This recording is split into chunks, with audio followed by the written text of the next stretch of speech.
ఆత్మీయ బంధువులకు నమస్కారము. మనము ఇవాళ బాబూజీ మహారాజు గారి దశాదేశ నియమాలు అనేటువంటి పుస్తకంలోని కొన్ని విషయాల్ని తెలుసుకుందాం. ఒక మాట, ఇంతవరకును హృదయం నుండి హృదయమునకు మాత్రమే ప్రవహించిన ఆధ్యాత్మిక రహస్యములను ఈ గ్రంథమున వాగ్రూపమున ఉంచుటకు ప్రయత్నించి తిని, కానీ అవి ప్రకృతి యొక్క అంతరవలోకనపై ఆధారపడిన ప్రత్యక్ష దర్శనమునకు సంబంధించి ఉండుటచే వానిని స్పందనముల మూలముననే ప్రకటించుటకు సాధ్యమగును. అందుచే మాటలలో వానిని సంపూర్ణముగా తెలుపుట కష్టమే గాక అసాధ్యము కూడా. నిజముగు ప్రేమను మాటలలో ప్రకటించుటకు సాధ్యము కాదు. కేవల సత్యమగు దీనిని ఏ విధముగానూ వివరింప నలవి కాదు. కావున పాఠకులు భాషాదోషములను లక్ష్యము చేయక సత్యతత్వమును చేరుటకు ప్రయత్నించి తాము లాభమును పొంది ఇతరులను లాభము పొందుటకు సహాయపడవలేనని మాత్రమే ఈ విషయమున నేను చెప్పుచున్నాను. రామచంద్ర, గ్రంథకర్త, డిసెంబర్ 8, 1946. ఇక్కడ బాబూజీ గారు ఏం చెప్తున్నారంటే, ఇప్పటిదాకా హృదయము నుండి హృదయానికి మాత్రమే ప్రవహిస్తున్నటువంటి ఆధ్యాత్మిక రహస్యాలను ఈ గ్రంథము రాసే ఒక ప్రయత్నము చేసి, అంటే దీన్ని వాక్యాల రూపంలో ఉంచే ప్రయత్నం చేస్తున్నాను. కానీ అవి ప్రకృతి లోపల ఉండేటువంటి అవలోకనముపై ఆధారపడి ఉంది.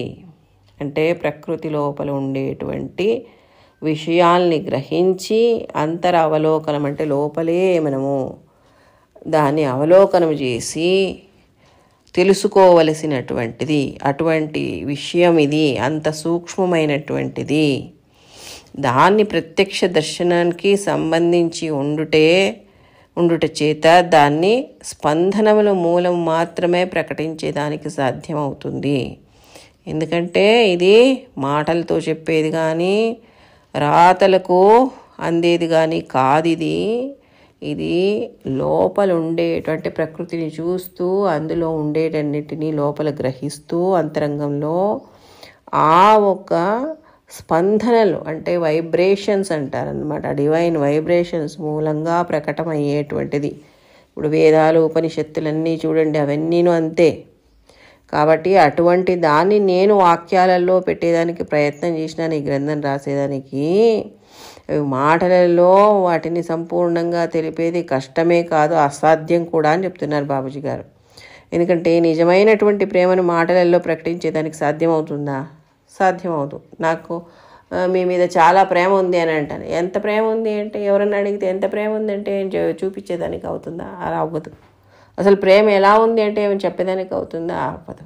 అలాగనే కేవల సత్యం ఇది, భగవంతుడి గురించి రాస్తున్నది కాబట్టి కేవల సత్యము. దీన్ని ఏ విధముగానూ వివరించేదానికి సాధ్యం లేదు, కానీ నేను ప్రయత్నం చేస్తున్నాను. కాబట్టి పాఠకులు భాష దోషాలను ఎంచొద్దండి, లక్ష్యం చేయొద్దండి.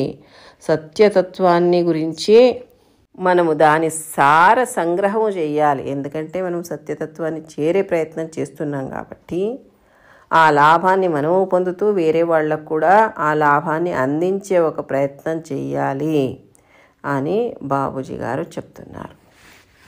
ఇప్పుడు మనము మొదటి ఆదేశాన్ని చదువుదాం.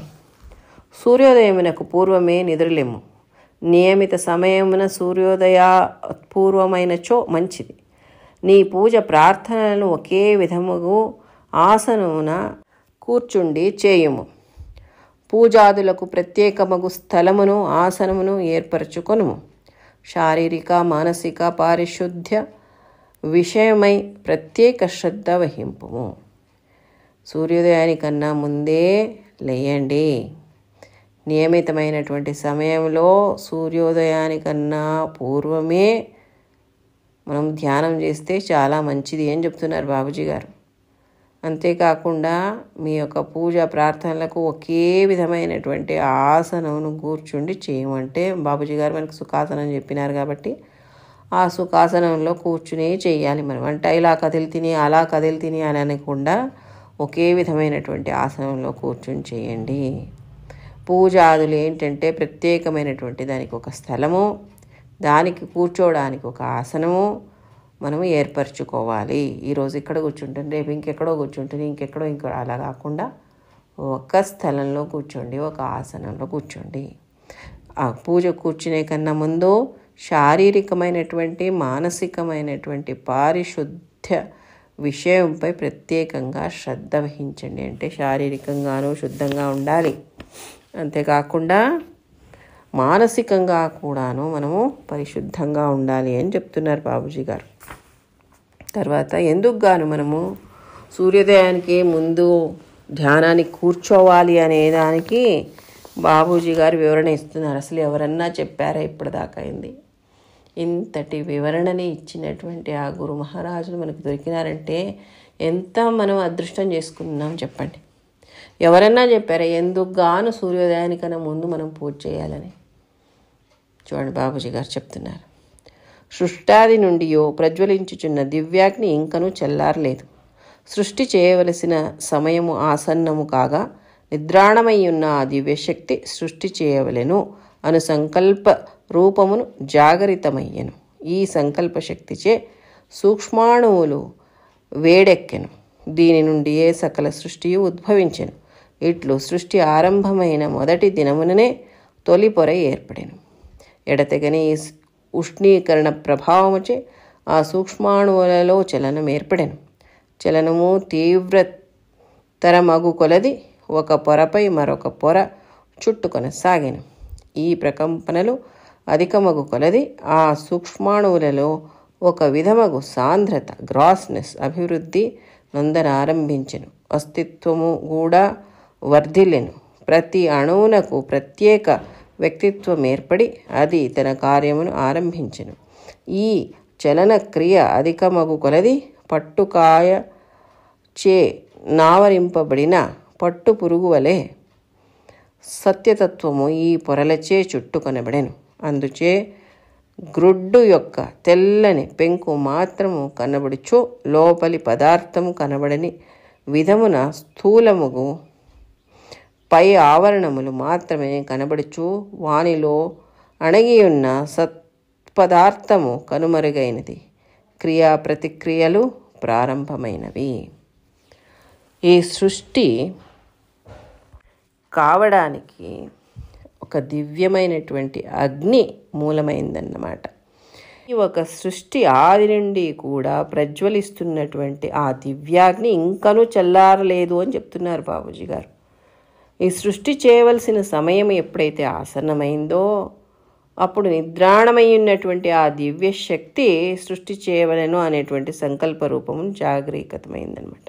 అంటే సృష్టి చెయ్యాలి అనేటువంటి ఒక సంకల్పం ఏముంది కదా, ఆ దివ్యశక్తి నిద్రాణ స్థితిలో ఉన్నటువంటి ఆ దివ్యశక్తి జాగృతమైందన్నమాట. అంటే సృష్టి రచించేదానికి మొదలుపెట్టింది. ఈ సంకల్ప శక్తితో ఏమైందంటే సూక్ష్మాణువులు వేడెక్కేదానికి మొదలుపెట్టి దీని నుండి అంతా సృష్టి అంతాను ఉద్భవించింది. ఇట్లో సృష్టి ఆరంభమైన మొదటి రోజు నుంచే తొలి పొర ఏర్పడింది. అంటే ఇప్పుడు ఏ రకంగా దానిలో చలనం వచ్చింది అని చెప్పాలంటే, ఇప్పుడు మనం ఒక మంచినీళ్ళ గిన్నెలో తీసుకుంటాం, దాన్ని తీసుకెళ్ళి స్టవ్ పైన పెడతాం, వెలిగిస్తాం. అప్పటిదాకా ఆ నీళ్ళల్లో ఏమైనా చలనం ఉందా? లేదు. ఎప్పుడైతే మనం స్టవ్ వెలిగించినామంటే ఆ ఉష్ణత అందులోకి పోవడానికి మొదలైంది అంటే అప్పుడు ఆ పరమాణువులలో అంత చలనం మొదలయ్యి అది ఉడకడానికి మొదలుపెడుతుంది నీళ్ళు కదా. అదే రీతిలో ప్రతి ఒక్క పరమాణువులలోనూ ఈ ఒక ఉష్ణత అనేది పెరిగి అది సృష్టికి మూల కారణమైంది.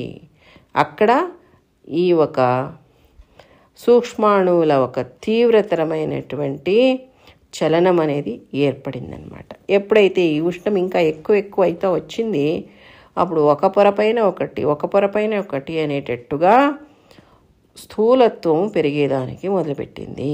ఈ ప్రకంపనలేమి అది ఎక్కువైనట్టెల్లా ఆ సూక్ష్మాణువులలో ఒక విధమైనటువంటి సాంద్రత, పార్థివ వస్తువులు అని కూడా చెప్పినారా అంటే ఏది పృథ్వీ గుణము పొందిందో దాన్ని స్థూలము, పృథ్వీ గుణం వచ్చేసేసి స్థూలమైనటువంటి గుణం అనమాట. అది పెరుగుతూ పోయిందనమాట. దాని నుండి ఏమైంది, ఒకదానిపైన ఒకటి ఆవరణము అలాగే పేరుకుంటూ పోయి పట్టుపురుగు ఎలాగ పట్టుపురుగు గూడు లోపల పోయి మాయమైపోయిందో కనిపించకుండా, అంటే ఉంటుంది లోపల, బయటంతా ఆ గూడు పట్టుకాయనే ఉంటుంది. ఆ రకంగా ఆ సత్యవస్తువు కూడా లోపలికి వెళ్ళిపోయింది. బయటంతా సాంద్రతతో కూడినటువంటి ఆవరణాలే ఏర్పాటైనాయన్నమాట. కాకపోతే గ్రుడ్డు ఒక తెల్లని పెంకు మాత్రం కనబడుతూ లోపలి పదార్థము కనబడని విధంగా స్థూలమైపోయి, ఆ పైన ఆవరణాలు మాత్రం కనబడచ్చు. వానిలో అణిగి ఉండేటువంటి ఆ సత్పదార్థము కనుమరుగైపోయింది. ఈ క్రియా ప్రతిక్రియలో ప్రారంభమైందన్నమాట. ఇది మొదటి విషయము. తర్వాత ఏం చెప్తున్నారంటే, ఆ దివ్యశక్తితో సన్నిహిత సంబంధము కలిగిన వానికి ఆ శక్తిలో ఎక్కువ భాగము లభించినది. సృష్టికి తొలి దినముననున్న దివ్యాగ్ని మనుష్యునిలో ప్రకటీకృతమైనది. ఈ వేడిమి క్రమముగా అభివృద్ధి చెంది పరిపక్వమై స్థూల రూపముగా పరిణమించినది. ఇట్లు ప్రతి సూక్ష్మాణువు ఆ దివ్యశక్తిచే ప్రభావితమై తన భాగమును గ్రహించి తనలో ఇముడ్చుకొనెను. దానికి భౌతిక సంసర్గము సూక్ష్మముగా కలుగుటచే ఆ అణువు దేనిలోని భాగమో దాని యొక్క ప్రభావమునకు లోనయ్యెను. ఉష్ణముచే ఏర్పడిన మొదటి పెద్ద పొర దానితో సంపర్కము కలిగి ఉండెను. పెద్ద దానిపై కలిగిన ప్రభావము సహజముగా చిన్నదానిపై దాని పరిమాణములను అనుగుణముగా ప్రతిబింబించును. బాహ్యశక్తి ప్రభావమునకు లోనైన వస్తువులన్నీ వాని పరిమాణమునకు అనుసరించి సూర్యకిరణ ప్రభావమునకు లోనగును. బాహ్య కారణములచే కలిగిన ఉష్ణోగ్రత కొంతకాలమునకు తగ్గిపోవును. అది సంపూర్ణంగా తగ్గిపోయిన వెంటనే నిజముగా సౌఖ్యము కలుగును. వేసవి కాలమును గమనించినచో బాహ్య కారణము సూర్యరశ్మి యొక్క తీవ్రతచే కలిగిన ఉష్ణ తీవ్రత పూర్తిగా ఉపశమించగానే మనకు కొంత సౌఖ్యము విశ్రాంతి తప్పక అనుభూతములగును. బాహ్యోష్ణ ప్రభావము క్రమముగా తగ్గి శైత్య ప్రభావము ప్రవేశించు సమయము అనగా ఈ రెంటి సంధి సమయమే సంధిగతి అనబడుచున్నది. మహాత్ముల దృష్టిలో ఇదియే సంధ్యోపాసనకు అత్యుత్తమ సమయము. ఉష్ణమునకు వ్యతిరేకముగా ప్రభవించిన వస్తువు ఉద్భవించిన కాలమిది. సృష్టి సమయమున ఉద్భవించిన ఉష్ణోగ్రతకు పూర్వం ఉండినదియు ఈ వస్తువే. ప్రకృతికి అత్యంతానుగుణమైనది లేక సన్నిహితత్వమును చెంది ఉండినది ఇదియే. మన గమ్యస్థానమగు అత్యుత్తమ స్థితి యొక్క ప్రతిబింబం ఇదియే. ఇట్లు మనము బయలుదేరు స్థానము మన గమ్యమునకు మిగుల సన్నిహితముగాను అనుగుణముగాను ఉన్నది. బాబూజీ గారు ఇక్కడ ఏం చెప్తున్నారంటే, ఆ దివ్యశక్తితో సన్నిహితమైనటువంటి సంబంధము కలిగిన వానికి ఆ శక్తిలో ఎక్కువ భాగము లభించింది. సృష్టికి మొదటి రోజునున్నటువంటి ఆ దివ్యాగ్ని ఏముంది కదా, మనిషిలో కూడా ప్రకటీకృతమైంది. అంటే మనిషిలో కూడా ఉంది అది. ఈ వేడిమి క్రమక్రమంగా అభివృద్ధి చెంది పరిపక్వమైపోయి స్థూల రూపంగా పరిణమించింది. ఇట్లా ప్రతి సూక్ష్మాణువు ఆ దివ్యశక్తిచే ప్రభావితమై తన భాగాన్ని గ్రహించి తనలో ఇముడ్చుకుంటా వచ్చింది. దానికి భౌతికమైనటువంటి సంసర్గము సూక్ష్మంగా కలిగేదాని నుంచి ఆ అణువు దేనిలోని భాగమో దాని యొక్క ప్రభావం కూడాను దానికి అయిందన్నమాట. ఇలాగా ఉష్ణతతో ఏర్పడినటువంటి మొదటి పెద్ద పొర ఏముంది కదా, దానితో సంబంధం కలిగి ఉంది. అంటే పెద్ద దానిపై కలిగినటువంటి ప్రభావము సహజంగా చిన్నదానిపైన కూడా అవుతుంది. దాని పరిమితి పరిమాణాలు దానికి అనుగుణంగా ప్రతిబింబిస్తాయన్నమాట. బాహ్యశక్తి ప్రభావం లోనైనటువంటి వస్తువులన్నీ కూడా వాటి పరిమాణాలని అనుసరించి ఆ సూర్యకిరణ ప్రభావానికి లోనవుతాయి. ఇప్పుడు ఇది చాలా కష్టంగా అనిపిస్తుంది. దీనికి ఒక చిన్న ఉదాహరణ ఇస్తాను. ఏంటంటే, ఇప్పుడు పెద్ద ఒక పర్వతం ఉందనుకోండి. ఆ పర్వతం పైన సూర్యకిరణాలు పడతాయి, సూర్యుడి వేడి తగులుతుంది. ఆ పెద్ద పర్వతము దాని గాత్రానికి తగ్గట్టుగా దానిపైన ఆ సూర్యుడి యొక్క ఉష్ణత పరిణామం కానీ ఆ ఒక కిరణాల పరిణామం కానీ కలుగుతుంది కదా. అలాగే ఆ పర్వతంలోనే చిన్న చిన్న ఉంటాయి. అంటే చెట్లే తీసుకోండి, పొదలే తీసుకోండి, పుట్టలే తీసుకోండి, బండరాళ్లే తీసుకోండి, మట్టే తీసుకోండి, ఇసుక ఉంటే ఆ ఇసుక కణాలే తీసుకోండి, ఏమన్నా తీసుకోండి ఆ పర్వతంలో ఉండేది. అటువంటివన్నిటిపైన కూడా ఆ సూర్యుడి యొక్క కిరణాలు పడతాయి, ఆ ఉష్ణత వస్తుంది. కానీ అవి దాని పరిమాణాన్ని బట్టి, అంటే అది ఎంత మోతాదులో ఉంది, ఎంత సైజు ఉంది దాన్ని బట్టి కదా ఆ ఉష్ణత అనేది అది కూడా తీసుకుంటుంది, ఆ కిరణాలు కూడా దానిపైన పడుతుంది. అది బాబూజీ గారు చెప్తున్నారు.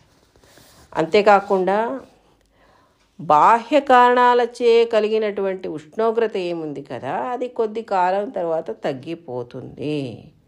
అది సంపూర్ణంగా తగ్గిపోయిన వెంటనే నిజమైనటువంటి సౌఖ్యం కలుగుతుంది. ఇప్పుడు దానికి బాబూజీ గారు ఒక ఉదాహరణ ఇచ్చారంటే, ఇప్పుడు ఎండాకాలం పొద్దునే సూర్యుడు పుడతాడు, పుట్టంగానే ఇంకా మొదలవుతుంది ఇంకా ఎండలు సగలు, అబ్బా అబ్బా అబ్బా అంటాం మధ్యాహ్నానికల్లా. మళ్ళీ సాయంకాలం కొద్ది పర్వాలేదు తప్ప చల్లబడింది అంటాం, ఇంకా పూర్తి చల్లబడింది అనము.